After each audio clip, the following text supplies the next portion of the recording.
छाँव में हो, पलकों की छाँव में।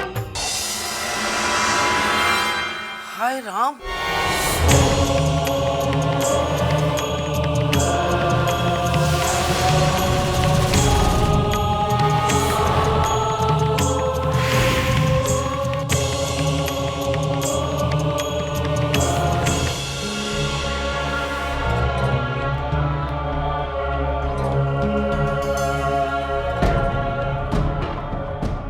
बहू ये क्या? तुमने गहने उतार दिए और मंगलसूत्र भी, फिर से वही पुराने कपड़े पहन लिए। तुम सुहागन हो। ये अशुभ होता है मंगलसूत्र का उतारना। चलो फिर से गहने पहन लो और मंगलसूत्र भी। देखो मैं तुम्हारे लिए साड़ी लाई, लो।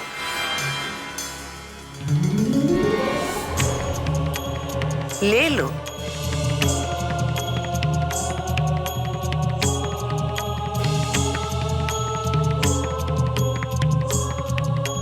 आज तुम्हारा विवाह हुआ है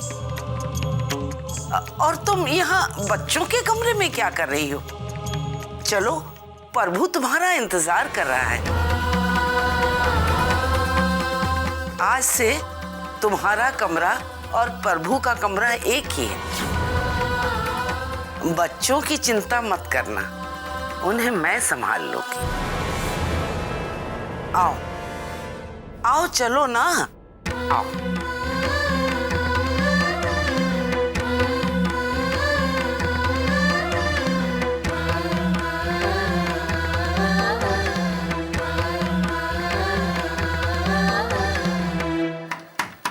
प्रभु,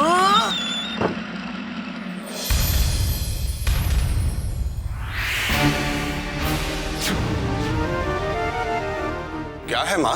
वही तो मैं तुझसे पूछ रही हूँ प्रभु, क्या हुआ? आज तेरा ब्याह हुआ है और तू यहाँ सो रहा और बहू बच्चों के कमरे में। ब्याह के बाद पति पत्नी जितना ज्यादा साथ रहते हैं, प्यार उतना ही बढ़ता है। जा अपने कमरे में जाओ बहू।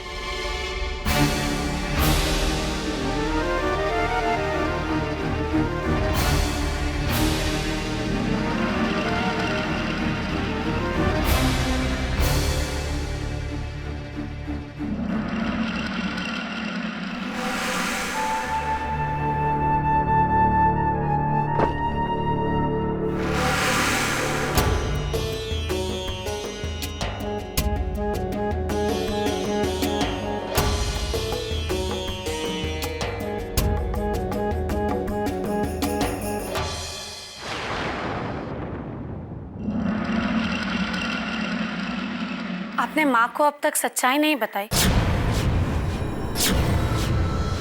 सब कुछ इतनी जल्दी हुआ सुमन की किसी को भी कुछ बताने का मौका नहीं मिला। और इतने सालों के बाद मैंने माँ और बच्चों के चेहरे पर खुशी देखी तो हिम्मत नहीं हुई सच बताने की। लेकिन तुम फिक्र मत करो, मैं जल्दी ही माँ को सारी सच्चाई बता दूंगा।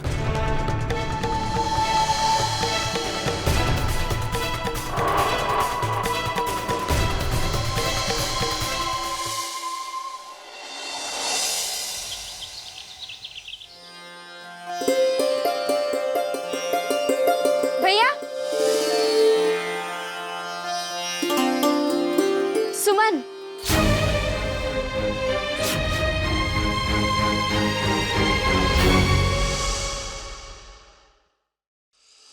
अब चलो पूजा करते हैं।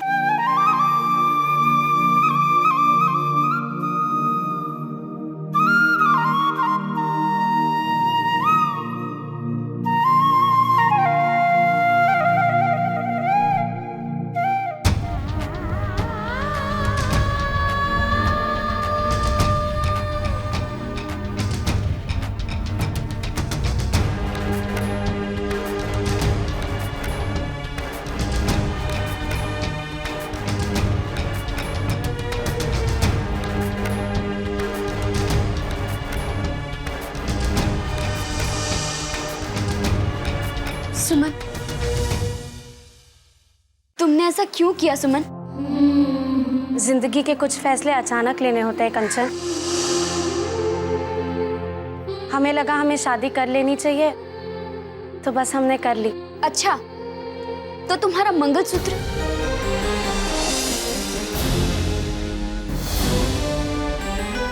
और सुहाग की दूसरी निशानी तुमने कहाँ रख दी? मांग का सिंदूर सुहाग की सबसे बड़ी निशानी होता है, और हमारी मांग सिंदूर से भरी हुई है। मुझे पूरा विश्वास है तुम्हारे इतने बड़े फैसले के पीछे जरूर कोई बड़ा कारण है। तुमने कभी मुझसे कोई बात नहीं छिपाई। अपनी सहेली को नहीं बताओगी? हे भगवान, कहीं सुमन कंचन को सच्चाई ना बता दे कि उसने ऐसा हमारे कहने पर किया है। कौन सा कारण है, बताओ सुमन। हमने ये शादी किसी मजबूरी में नहीं की है कंचन। हमें जो सही लगा हमने वही किया है। क्या बात है कंचन, क्या बातें हो रही है? देखिए ना, कंचन बार बार हमसे पूछ रही है हमने ये शादी क्यों की। हमने ये शादी खुशी से की है, और हम ये शादी करके बहुत खुश हैं कंचन। चलो गोलू।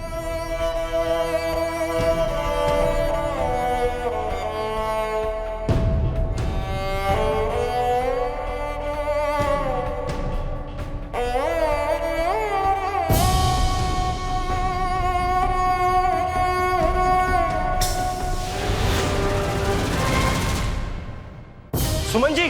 सुमन,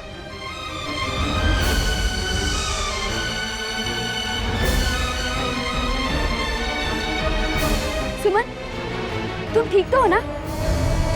सुमन जी, ज्यादा तो नहीं लगी ना? हाँ, हम ठीक है।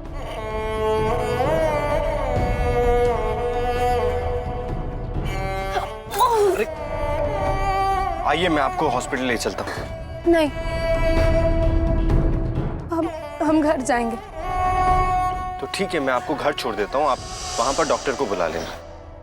कार्तिक जी, हम चले जाएंगे। सुमन जी, मैं आपको घर तक तो छोड़ ही सकता हूँ।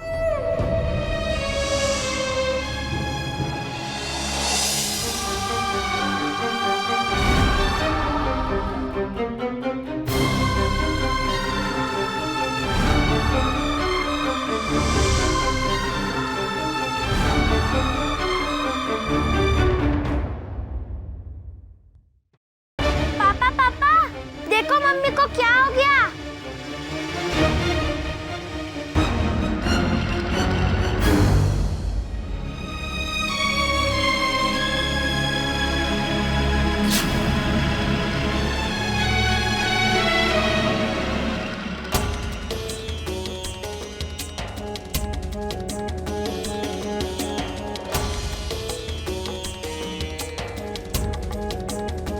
वो मंदिर की सीढ़ियों से इनका पांव फिसल गया था, पांव में मोच आ गई है। मैं तो इनको सीधे अस्पताल ले जा रहा था, लेकिन इन्होंने घर आने की जिद की। इनको जल्दी से किसी डॉक्टर को दिखाना अच्छा रहेगा। इसका पति मैं हूं, इसकी फिक्र मैं कर लूंगा। हम जा सकते हो।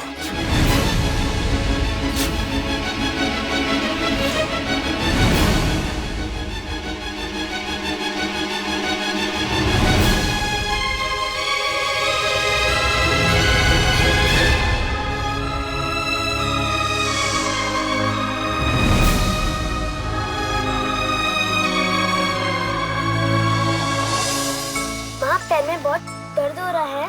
पापा, पापा, आप जल्दी से किसी डॉक्टर को बुला लीजिए ना। चुप, चल अंदर।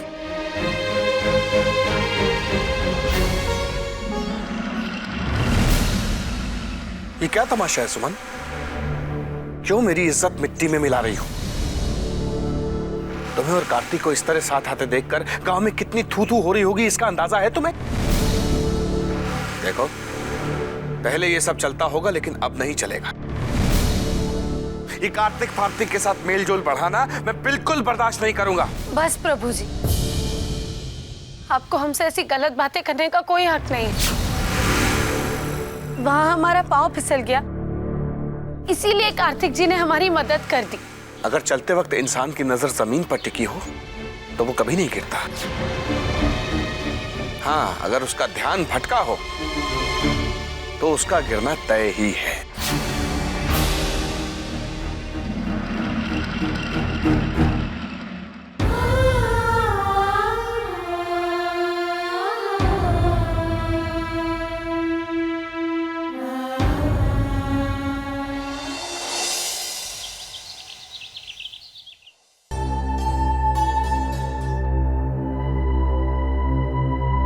अरे कार्तिक, बड़ी देर लगा दी तुम लोगों ने। नंदिनी, कंचन, आओ बेटा, साड़ियां पसंद कर लो, कब से इंतजार कर रहे हैं।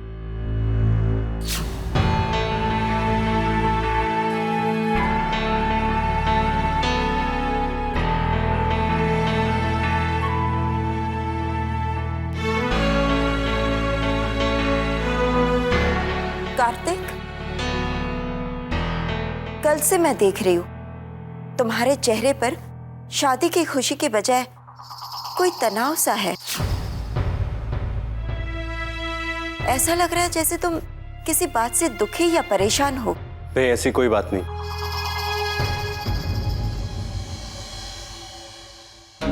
अरे, ऐसी कैसी कोई बात नहीं है? वहां कार्तिक इतना दुखी है, यहाँ नंदिनी का चेहरा लटका हुआ है। पता नहीं इस घर के लोगों को हो क्या गया है। ये आप क्या कह रही हैं बुआ जी? याद दिला रही हूँ। याद करो, जब करण और सुमन की शादी हो रही थी तो इस घर में सारे लोग खुशी से नाच रहे थे। और अब जब कार्तिक और नंदिनी की शादी हो रही है तो कहाँ गई वो खुशी? हाँ, मैं तो भूल ही गई। खुशी होगी भी कैसे? सारे लोगों को शादी की थोड़ी ना परवाह है। परवाह है तो बस उस सुमन की। अरे, सुमन की वजह से नंदिनी की खुशियों का गला क्यों घोट रहे हैं आप सब? बुआ जी, नंदिनी के मन में जहर घोलने की कोशिश मत कीजिए। इस शादी से हम सब खुश हैं। हाँ, करण की शादी में जो धूमधाम थी वो नहीं है कार्तिक की शादी में, क्योंकि तब के और अब के माहौल में बहुत फर्क है। तब हमारे घर में एक सदस्य और हुआ करता था जो अब इस दुनिया में नहीं है। समझ गई आप? ठाकुर साहब,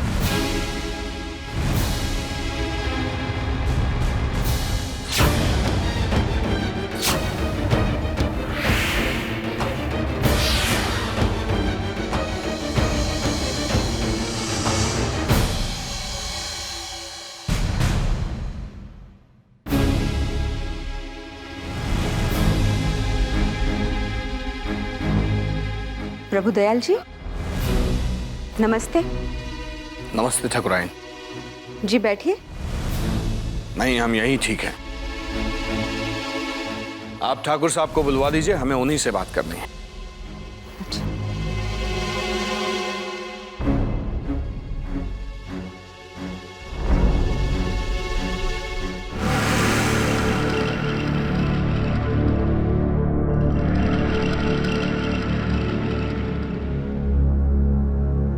प्रभुदयाल, क्या बात है?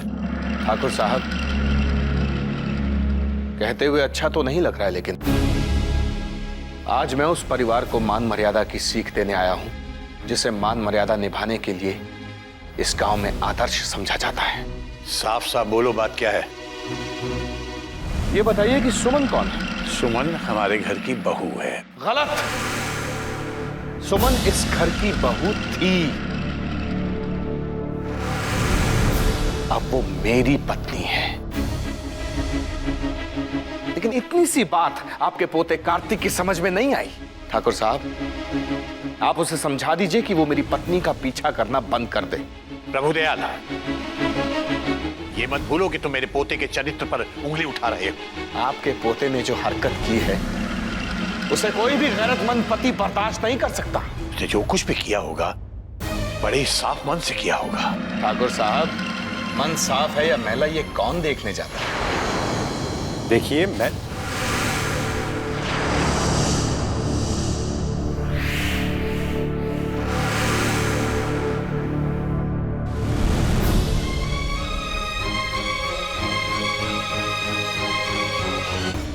चेतावनी देकर आया हूं ठाकुर साहब को। साफ साफ कह दिया मैंने उनसे कि अपने पोते कार्तिक को कहे कि अपनी हद में रहे।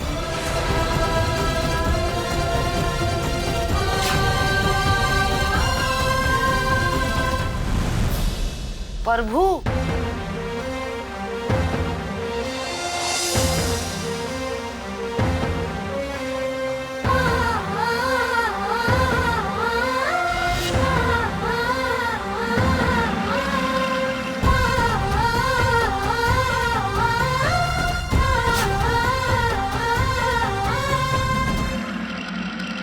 क्या जरूरत थी दादाजी के घर जाकर तमाशा करने की? क्या मिल गया आपको उन लोगों का दिल दुखाकर?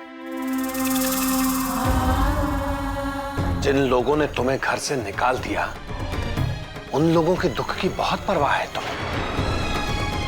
और जिसने तुम्हें जिंदगी भर का सहारा दिया, उसके सम्मान को नीलाम करने के बाद भी तुम्हें जरा सा भी अफसोस नहीं? सम्मान? क्या कर दिया हमने आपके सम्मान के साथ? तुमने और कार्तिक ने मिलकर मेरा अपमान किया है। कान खोलकर सुन लो सुमन, तुम मेरी पत्नी हो और तुम्हें पत्नी का धर्म निभाना ही होगा। पत्नी का धर्म होता है पतिव्रता नियमों का पालन करना। समझ गई तुम? या एक बार फिर से बताएं कि पत्नी धर्म क्या होता है? हम एक माँ का धर्म, एक बहू का धर्म और इस घर की मान मर्यादा को बचा के रखने का धर्म हमेशा निभाएंगे, लेकिन एक पत्नी धर्म हम नहीं निभाएंगे, क्योंकि हम आपकी पत्नी नहीं हैं।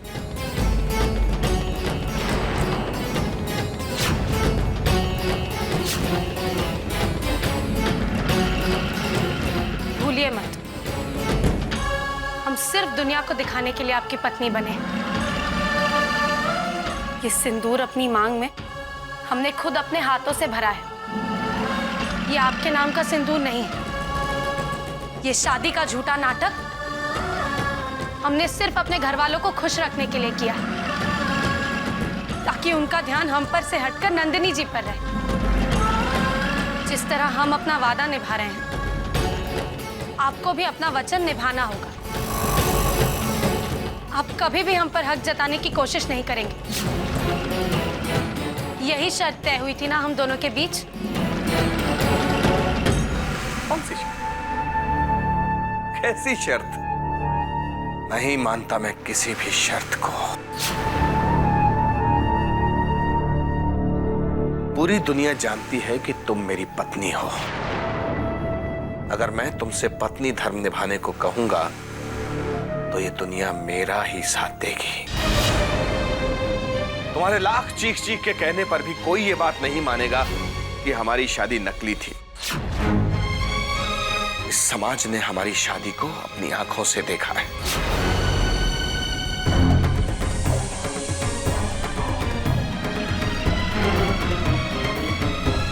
तुम्हें इस घर में मेरी दुल्हन बनकर आते हुए देखा है।